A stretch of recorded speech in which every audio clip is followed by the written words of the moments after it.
everyone, and welcome to Nesting Story. This is gonna hopefully be like a one or two take video. I have started a few other videos that I was hoping to put out, and sometimes you just have to abandon ship, at least put them on hold. We're doing well. I'm doing quite well, but I had a wobbly plate over the past few days. And if you're new to my channel, I'm just gonna put you right here for a second because I'm gonna show you some stuff too.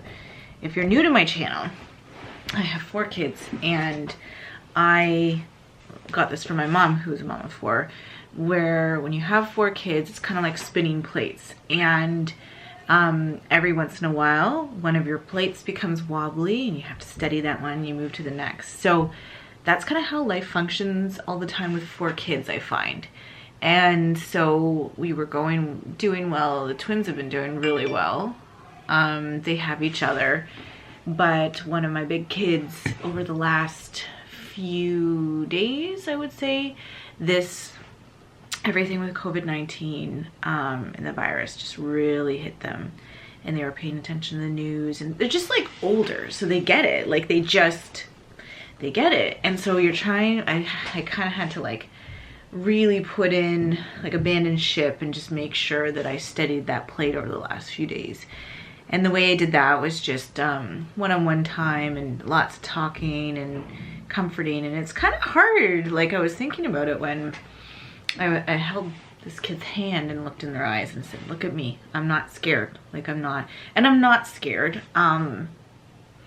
But you know, this is different than when my kids have gone through fear stages in the past, and it's been kind of like this, most usually like an irrational fear. And to sit there and hold your kid's hand and reassure them about a situation like this, you know, I found the words, and I don't lie to my kids or anything, but I was able to find the right words to comfort them and just steady that plate. But it was hard because when kids, like I always find, and I think a lot of I've heard this from, you know, we've worked with people before on some issues we've had, just random stuff that any family has with kids, and as long as they're talking, it's good. And I knew that we had, I was just a tickle, we're all healthy, thank goodness. Like I knew that they weren't doing well when they actually started to shut down a bit. Like that don't think I've ever experienced with my kids. They always talk, and when they started to shut down and really go inward, I was getting really worried. So I'm happy to report that this morning that kid woke up and felt way lighter, and it's a rainy gray day. Like this is a kind of day, like I'm a little like, meh, I don't do well on gray days. But this kid woke up today and felt better, and I made them French toast. And even right now, I think they're still in their pajamas, and it's like, what, 2 o'clock. I can hear them playing online with friends, being really loud and vibrant, and that just, it feels good to feel like, okay, they're doing good now. So yeah, I had some other like renovation stuff and DIY stuff and everything planned. I even had filmed this other like one take video from last week, and I just never finished it because I just was like, this is my first priority. And it can be hard. Like I want to show you a tip too, like this #1 thing that's been a huge hit on Instagram that I've been doing every day, but I will show you that. But I wanted to just kind of like be real with you guys about this stuff.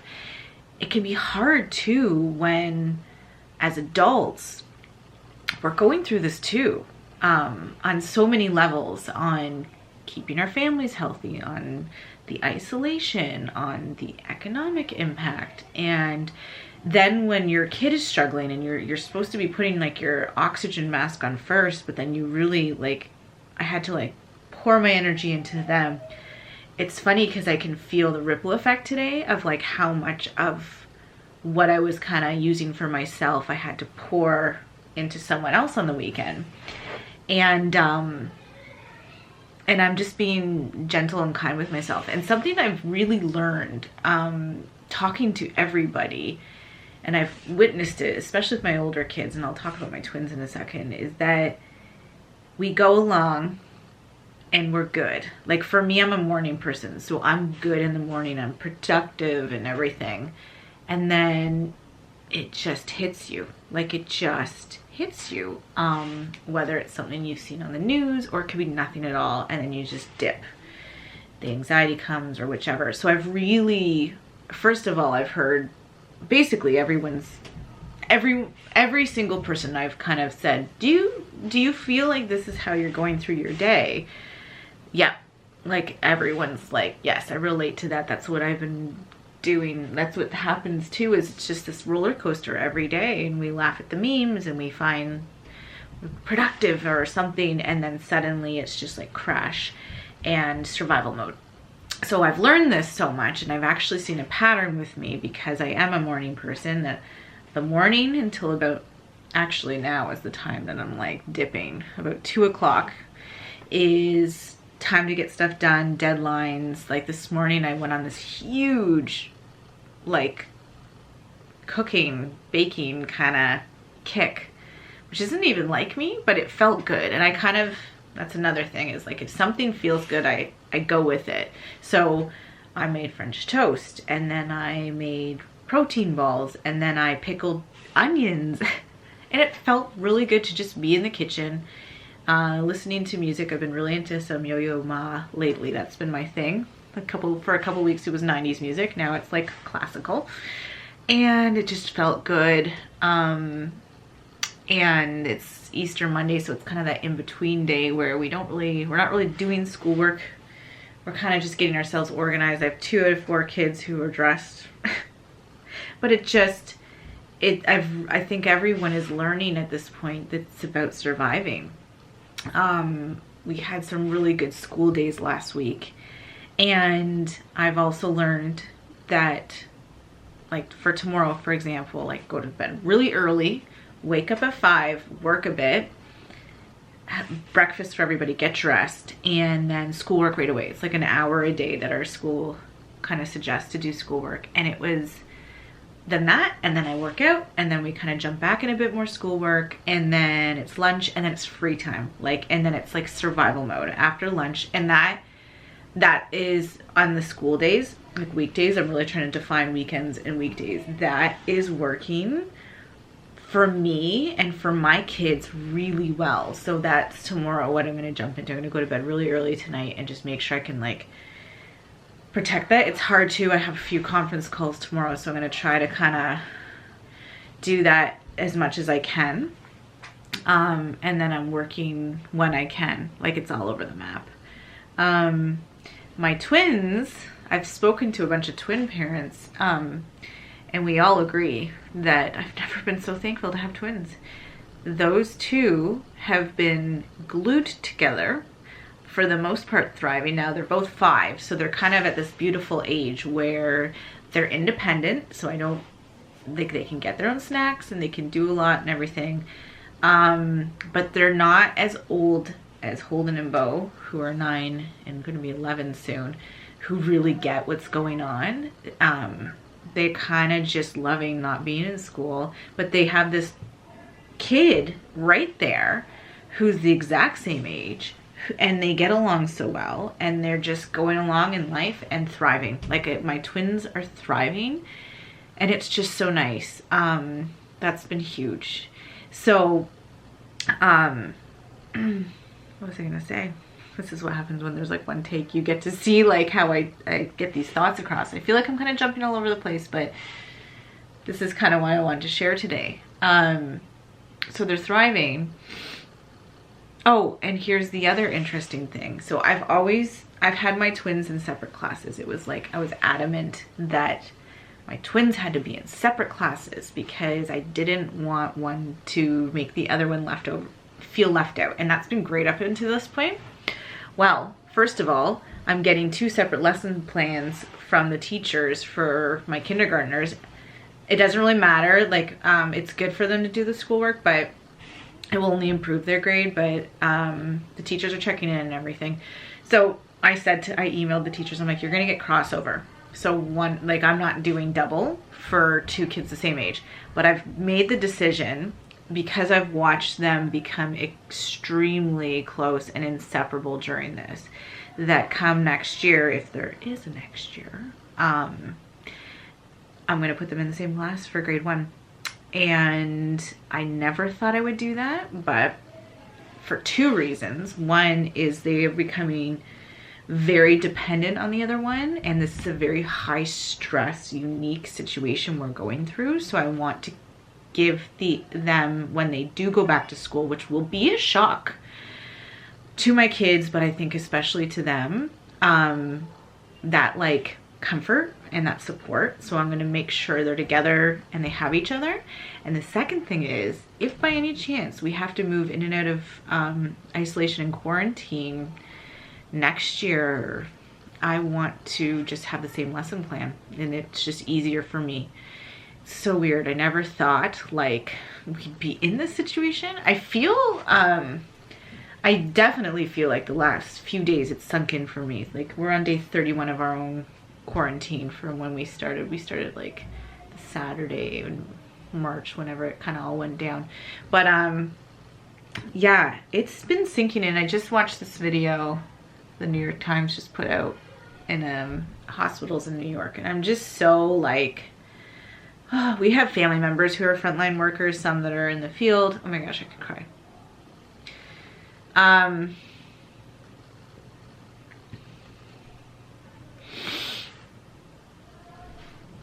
Some who are retired, some who are in the field, and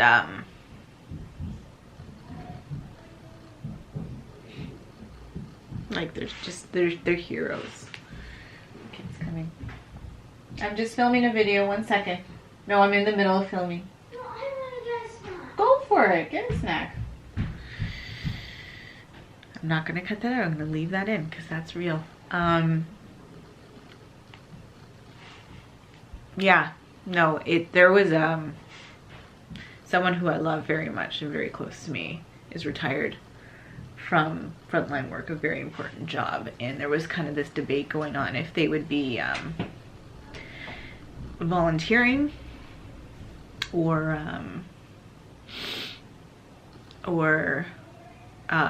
would be forced back in. This person is older, and right now it looks like that's not going to happen because they do provide a different service now that's helpful. But that's like the first time, like, just that I was like selfishly like, please don't do this. So I don't know, it's like hitting me more.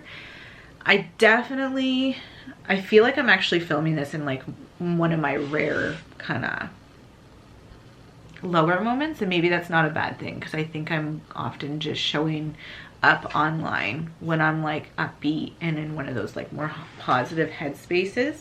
So right now I'm like fussing with myself too, I can tell. But right now it's like, it's one of those moments that I'm just feeling it all, and I think we all go through that. So I wanted to share that with you guys. Watching neighbors, it's so funny, we're like all people watching like crazy right now, watching neighbors try to get their mail. Something interesting happened to me on the weekend. I had to go somewhere. Like I never leave the house unless I absolutely have to, and I had to go get something and go out into the world and kind of like stand in one of those like social distancing lines to get something that was really important for work. Thankfully I still have a job, and it was just so bizarre. It didn't feel good to be out there, and then I came home and I felt so good being home. Like it's like the switch has flipped for me that I don't even, because the little bit I've been out there and how it's not how it used to be. Like people have masks on and it's scary and it's dangerous. Like I saw this meme and it's so true though. It's like going to the grocery store is like going to a haunted house, and around every corner you're like scared, and it's true. Like I've hit this point where my home and my yard are like this safe haven for me, and I felt so good coming home. And I don't even, other than my like walks I do and I know I'm in Ontario, Canada. We have some freedom. We can go for a walk. I have a yard. Like, I just have had so much gratitude lately. Like, I have not been complaining. Like, I just keep thinking about the frontline workers and everything. But my home is just this like haven, and I've started, like, I clean my office and I've been fixing things up, and I've been starting to cook, and this new appreciation for my bubble and my job like this. Like, I can actually, my job is one of the most rare jobs that I can parent and like live my life and while working, because that is like just sharing with you guys and sharing tips and just having that connection and that providing entertainment. But like, that is my job. And I don't know, I'm all over the map here. I'm kind of like spewing out feelings and just sharing, but I think, I don't know, I just don't want you guys to feel alone, and this makes me not feel alone. I'm on Insta stories a lot, and that for me has given me so much purpose. I think I'm running out of film. Okay, I'm back. My card was full. Okay, I want to show you a couple things that we're doing that helps. So I've made a chore wheel, and we did that quite a bit at the beginning. I've kind of slacked with that one, but I do need to get back to that. Here, this is the thing that I have stuck to consistently every day, including weekends. It's huge. It's been a huge hit on Instagram too. I show it every day. And when I don't, people are like, where's your board? It just, well, let me show you. So I've changed the questions since the first time, but I started to do this to simplify just to kind of ground us and figure out a simple game plan for every day. Okay, so this board is amazing. And so many people start to do it too, but it helps us just like ground us, know what day it is, know what day of quarantine. Like, it's almost like this accomplishment, like, okay, this is how many days we've been doing this for. The weather is something new I've added because a lot of our activities were dependent on the weather. It's April, it's springtime in Ontario, which means we could have anything from snow to hail to rain to days where our kids are in shorts and a t-shirt. Like, it's all over the map. And then I started to do what we're doing today. I used to ask, I used to say like a creative activity and then academic hour, and it was just so much pressure because there were a lot of days that we would nail it and other days that life would happen, and we just had to kind of switch things up. So this is more simple, and it kind of just gives a bit of direction for the day, or maybe a goal. Some days it's been like, we're gonna play outside, or one day it's like, mom's gonna clean her office out. So it has some kind of task, typically something more focused for the kids. And then what's for dinner, because you know, if you have kids, they ask that all day. I'm actually realizing I wrote something and then it's been changed since, but then you're not having to answer that same question a million times for the day, especially for the big kids. So that's been huge. I wanted to show you that.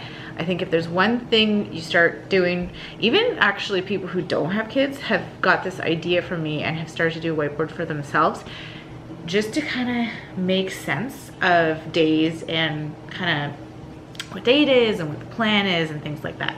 Anyways, that's kind of everything I wanted to share with you today. I'm hoping to get some other videos ready for you. And also in terms of videos, how many per week? I was hoping to do more than one. I'll definitely always have my Monday video, but it's a hit or miss. I'm working on something really exciting, like kind of this new project. So I'm planning on allocating a bit of time for that, but that will be really good. And yeah, it's just kind of given me this extra direction, which I'll share with you soon. Anyways, thank you so much for watching. And if you haven't subscribed yet, I'd love for you to subscribe, and I'll see you guys soon. Bye.